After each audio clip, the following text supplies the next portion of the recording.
Представьте каменную стену длиной почти в километр. Она уходит вдаль по ровной линии, огибает огромные валуны и исчезает в темноте. Только построена она не на земле. Сегодня над ней 21 метр воды Балтийского моря. И когда люди укладывали эти камни, в Европе еще не существовало ни городов, ни государств, ни земледелия. А теперь перенеситесь в казахстанскую степь. Археологи снимают каменные плиты с кургана, которые каким-то чудом не нашли грабители. Под ними лежит воин, умерший 2500 лет назад. Его кости сохранили первоначальное положение, а правая рука все еще сжимает бронзовый меч. Но есть находка еще тревожнее. Под современным Франкфуртом обнаружен целый римский культовый район. 11 каменных зданий, десятки глубоких шахт, следы жертвоприношений и человеческие останки, происхождение которых ученым только предстоит объяснить. Сегодня мы увидим 6 открытий, сделанных или впервые подробно представленных в последние годы. Здесь будут случайный раскоп, превратившийся в разрез 10 тысяч лет истории, крошечный кельтский воин с одной необъяснимой деталью, затонувший корабль с грузом, который оценивают в миллиарды, и сооружение каменного века, способное изменить наше представление о первых жителях Европы. Причем самое невероятное во всей этой истории заключается не в возрасте находок, а в том, насколько близко они все это время находились от нас. Первое место, куда мы отправимся, выглядит совершенно обычно. Северная Польша, лес, водохранилище Жур и небольшое поселение Гжибек. Здесь нет огромных пирамид, руин древней столицы или знаменитого поля сражения.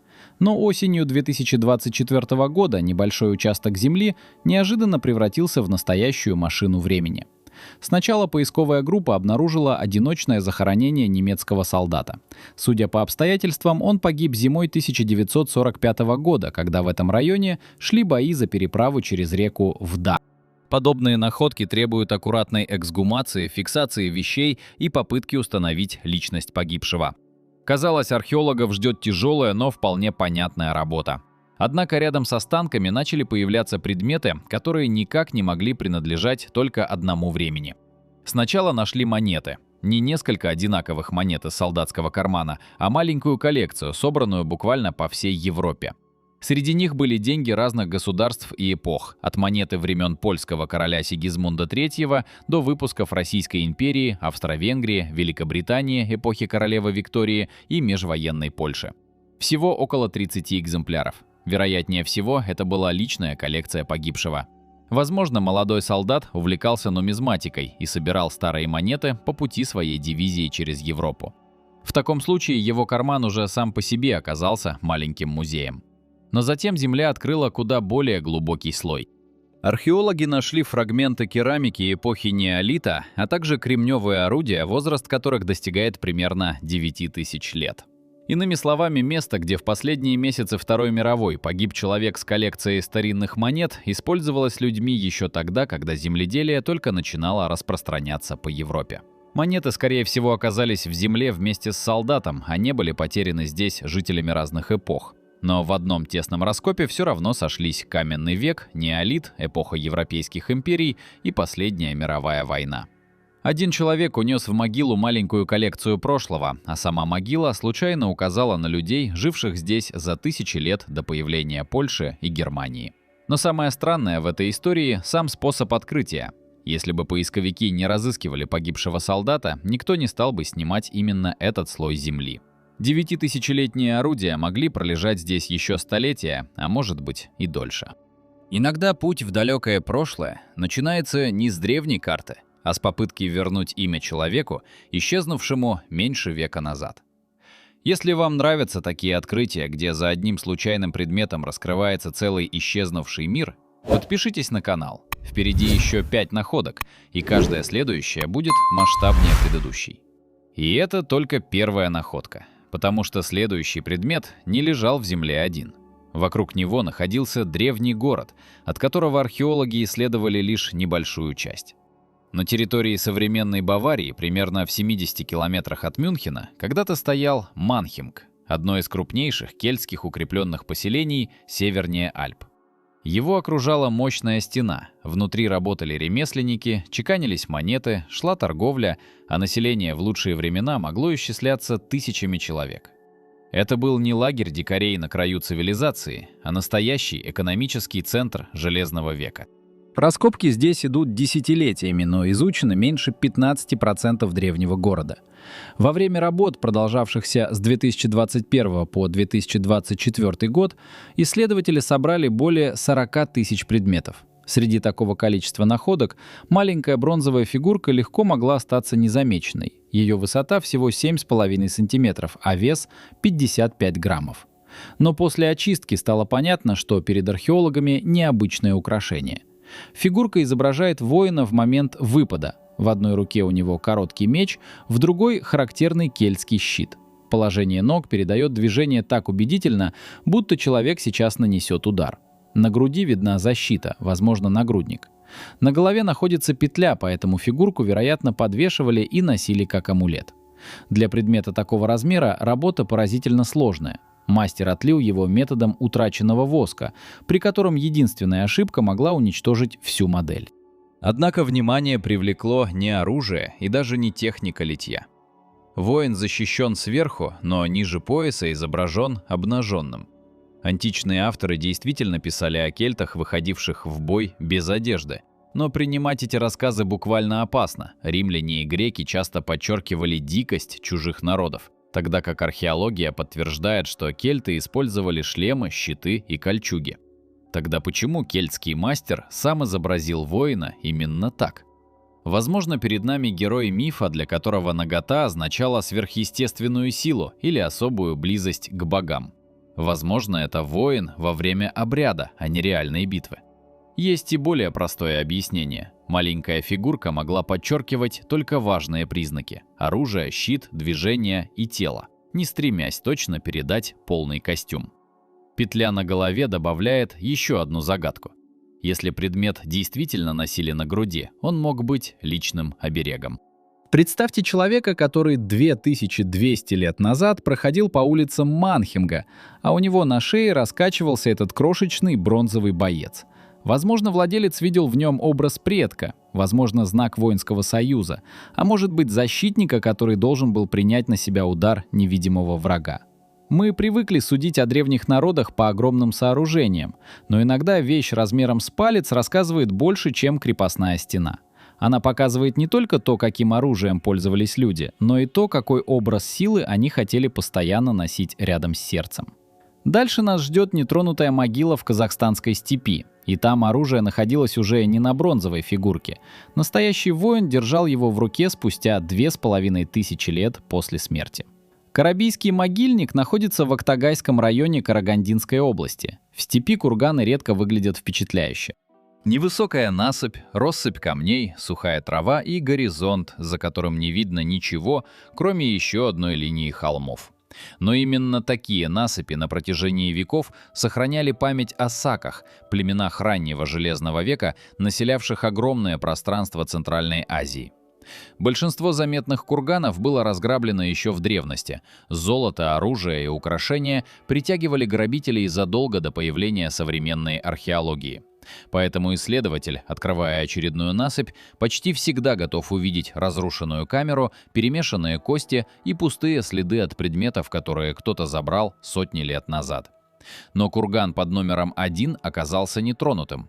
После снятия каменных плит археологи увидели скелет, лежавший в анатомическом порядке.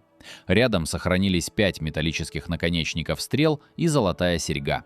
А в правой руке умершего находился бронзовый акинак, короткий обоюдоострый меч длиной около 30 сантиметров. Фраза «он все еще сжимал меч» звучит почти мистически, хотя у сохранности есть естественное объяснение. После разложения мягких тканей кости кисти остались рядом с рукоятью в том положении, которое им придали во время погребения. Но знание этого механизма почти не меняет впечатление. Перед нами застыл последний жест, который люди сознательно создали во время похорон. Меч не просто положили рядом, его вложили в правую руку. Акинак украшен изображениями хищных птиц и рогов горного барана. Это характерный язык так называемого звериного стиля, в котором животные были не декоративным фоном, а знаками силы, власти и устройства мира. Хищная птица видит землю с высоты и атакует сверху. Горный баран способен удержаться там, где человек сорвется со скалы. Для степного воина такие образы могли соединять качества, которые он хотел сохранить при жизни и унести за ее пределы. Погребение относят примерно к VII или VI веку до нашей эры. Степь тогда не была пустым пространством между цивилизациями. По ней двигались люди, металлы, лошади и идеи, а сформировавшаяся здесь военная культура позднее изменила всю Евразию. Саки не оставили нам собственных исторических хроник. Мы знаем их по персидским надписям, сообщениям греческих авторов и прежде всего по археологии. Но внешние источники всегда смотрят глазами соседей, противников, союзников или торговцев. Курган говорит иначе. Он показывает, как сами саки представляли достойную смерть. Золотая серьга указывает на высокий статус погребенного, но важнее целостность комплекса. Положение оружия, тела и каменных плит позволяет восстановить сам ритуал. Разграбленный курган дает археологу набор вещей, нетронутый дает сцену. И эта сцена выглядит так, будто воин не расстался с оружием даже после смерти. Мы не знаем его имени, не знаем, в каком сражении он участвовал и умер ли от раны, болезни или старости. Не можем уверенно сказать, принадлежал ли он к знати или был выдающимся бойцом, которого община решила похоронить с особой честью. Но человек, вложивший окинак в его ладонь, явно хотел передать конкретную мысль: путь этого воина не закончился. Однако следующая находка заставляет задуматься уже не о погребении одного человека, а о ритуалах целого города. Причем древнее святилище обнаружили не в пустыне и не в джунглях. Оно находится под Франкфуртом, одним из крупнейших финансовых центров современной Европы.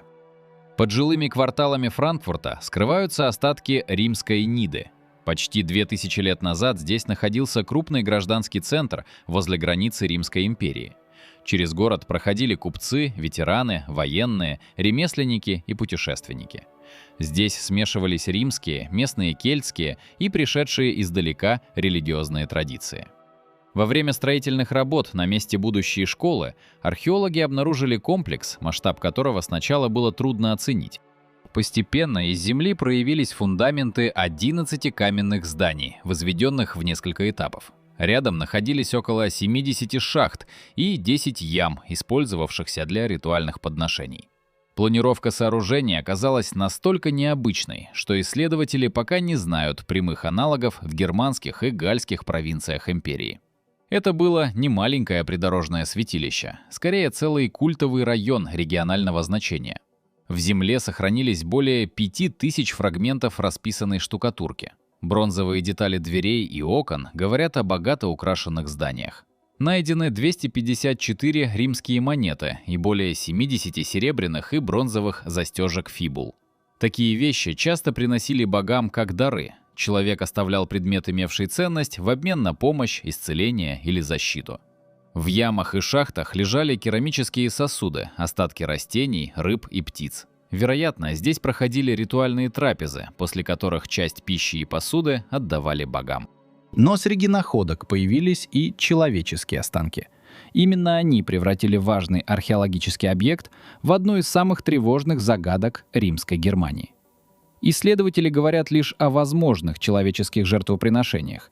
Кости в святилище еще не доказывают ритуальное убийство. Они могли попасть туда при перезахоронении или по другой причине. Ответ дадут следы травм, точная датировка и контекст останков. Но сама возможность необычна. В Ниде поклонялись Юпитеру, Меркурию, Диане, Аполлону, воинскому Юпитеру Далихену и кельтско-римской богине Эпоне. На границе империи не существовало жесткой стены между римским и местным. Религиозные традиции постоянно смешивались. Святилище возникло в начале II века и действовало как минимум до середины III. Одна надпись сохраняет почти невозможную точность.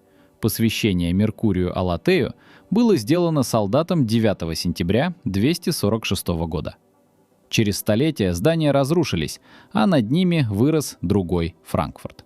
Люди ходили по улицам, строили дома, прокладывали коммуникации, не подозревая, что глубже лежит место, куда жители Ниды приходили со своими самыми сильными просьбами и страхами. Теперь международной группе исследователей предстоит изучить образцы растений и костей, монеты, фибулы, росписи и содержимое шахт. Возможно, станет понятно, кто посещал святилище, что ели во время обрядов и каким богам предназначались разные подношения. И главное, что здесь делают человеческие останки.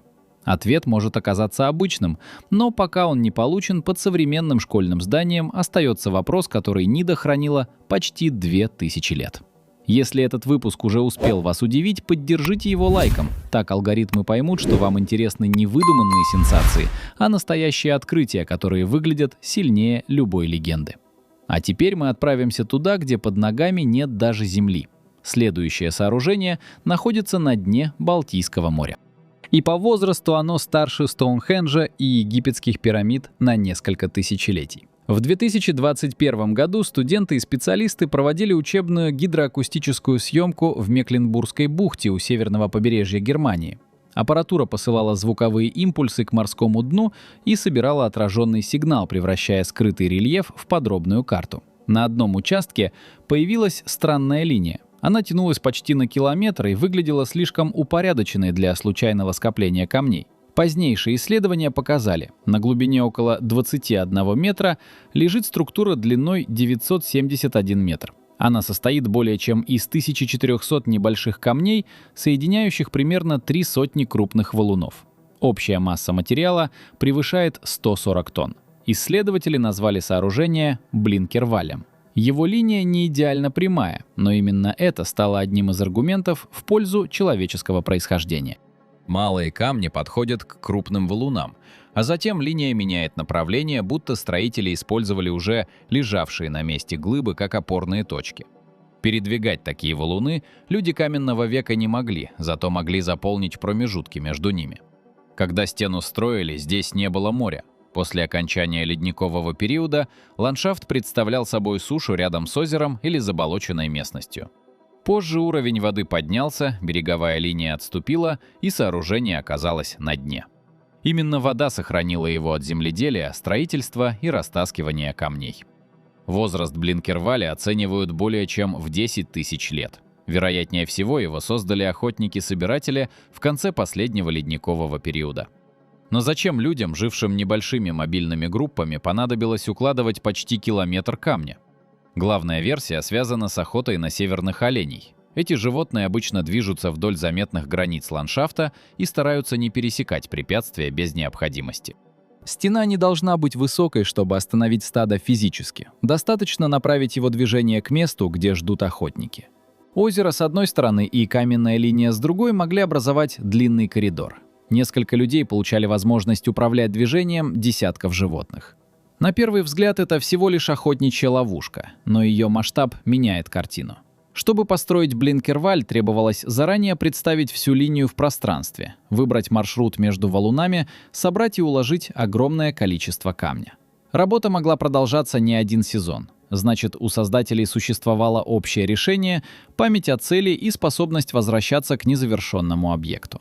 Возможно, несколько групп объединялись здесь в определенное время года. Мы часто воображаем охотников каменного века маленькими семьями, которые бесконечно следуют за стадами и почти не меняют окружающий мир. Блинкерваль показывает другое. Эти люди знали поведение животных, читали рельеф и создавали инфраструктуру, рассчитанную на будущее. У них не было письменных планов, металлических инструментов и постоянного начальства, но они могли осуществить проект длиной почти в километр. Ученые рассматривают и другие объяснения, однако охотничья функция пока выглядит наиболее убедительно. Доказать ее окончательно помогут дальнейшие исследования прилегающего дна. Если рядом обнаружатся наконечники, места разделки туш или другие линии камней, древний ландшафт начнет складываться в единую систему. И вот здесь возникает вопрос гораздо крупнее самой стены. Сколько подобных сооружений исчезло под водой после ледникового периода? После ледникового периода под водой исчезли огромные пространства, на которых когда-то жили люди. Возможно, значительная часть нашей ранней истории лежит не под землей, а на морском дне. и мы только сейчас начинаем видеть ее благодаря сонарам и подводным роботам. Если Блинкерваль действительно оказался частью более крупной системы, эта история еще только начинается. А мы подходим к находке, где подводные технологии столкнулись уже не с каменным веком, а с золотом, империями и спором, который продолжается спустя 3 столетия. 8 июня 1708 года испанский галеон «Сан-Хосе» шел к Картахене. Он был флагманом флота и вез богатство из американских колоний. Золото, серебро, изумруды и другие товары должны были отправиться в Европу и поддержать Испанию в войне за испанское наследство. Возле островов Росарио испанские корабли встретила британская эскадра коммодора Чарльза Уэйджера. Начался бой. Причина гибели Сан-Хосе до сих пор обсуждается. По одной версии, попадание вызвало взрыв порохового погреба. По другой, корабль мог разрушиться из-за повреждений и огромной нагрузки. Очевидцы видели, как флагман внезапно охватило пламя, после чего он быстро исчез под водой. Из примерно 600 человек спаслись лишь единицы. Вместе с кораблем на глубину ушел груз, современную стоимость которого в популярных оценках доводят до десятков миллиардов долларов. Но эти цифры условны, никто не может просто пересчитать содержимое трюмов, а культурную ценность уникального археологического комплекса вообще невозможно выразить одной суммой. Предполагаемое золото превратило Сан-Хосе в один из самых желанных затонувших кораблей мира. Его искали частные компании и государственные экспедиции, пока в 2015 году Колумбия не объявила об обнаружении галеона. Опознать галеон помогли бронзовые пушки с характерными изображениями дельфинов. На кадрах подводного аппарата также видны монеты, керамические сосуды, бутылки, фарфоровые чашки и другие предметы. Часть корпуса открыта, часть, вероятно, скрыта под донными отложениями. Координаты держат в секрете, а глубина превышает 600 метров. Человек с аквалангом туда не доберется. Любую работу должны выполнять дистанционные аппараты. Здесь исходная история часто превращается в выдумку. Можно встретить утверждение, будто в 2024 году со дна уже подняли первые золотые монеты, пушку и целую фарфоровую чашку. Официальные материалы Колумбии говорят обратное. Начальный этап исследования был неинвазивным. Ученые создавали карту объекта, собирали изображения и оценивали состояние находки, не разбирая археологический комплекс ради эффектных сокровищ. Это принципиальная разница. Перед нами не сундук, который нужно быстрее открыть. Сан-Хосе – место гибели сотен людей и запечатанный срез мировой экономики начала XVIII века. Фарфор на испанском корабле рассказывает о торговых связях с Азией. Серебро и золото ведут к рудникам Южной Америки, где богатства добывались трудом коренных жителей и порабощенных людей. Пушки напоминают о европейской войне. Обычная посуда и бутылки способны рассказать, как питались моряки, где хранили воду и как была устроена жизнь на борту. Спор идет не только о деньгах. Колумбия считает галеон частью своего наследия. Испания ссылается на статус военного корабля, а представители коренных народов Боливии и Перу напоминают, что ценности добывались на их землях при колониальной системе. Кому принадлежит корабль, который вышел под испанским флагом, затонул у берегов современной Колумбии и нес богатства, извлеченные на территории других современных государств?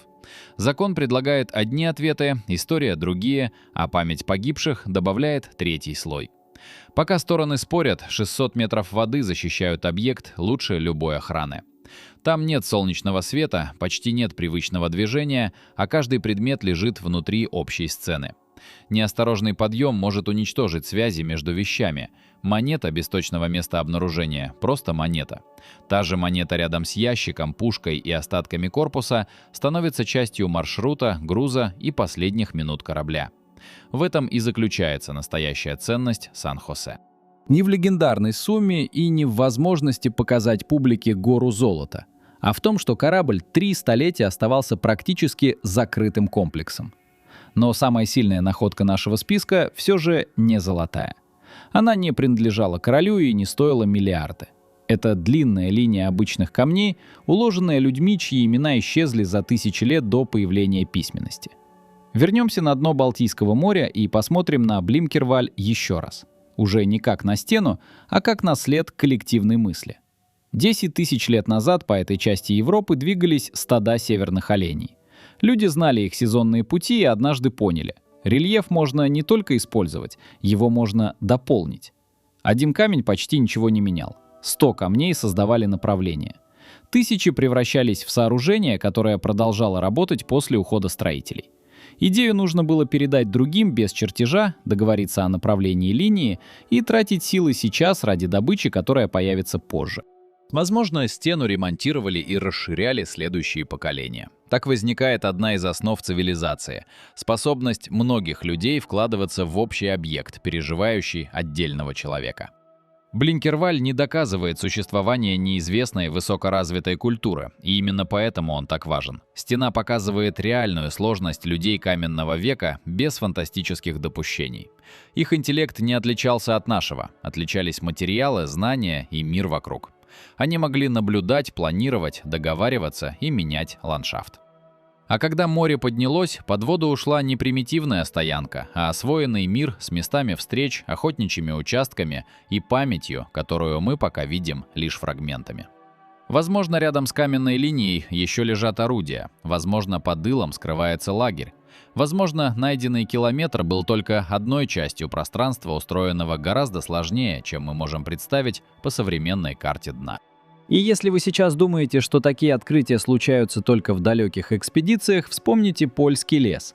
Там путь к каменному веку открыло захоронение солдата. Вспомните Манхинг, где среди 40 тысяч предметов ждал маленький амулет. Вспомните Франкфурт, где целый культовый район лежал под будущей школой. История не обязательно прячется за горизонтом. Иногда от нее нас отделяет один слой грунта. 6 находок выглядят совершенно разными.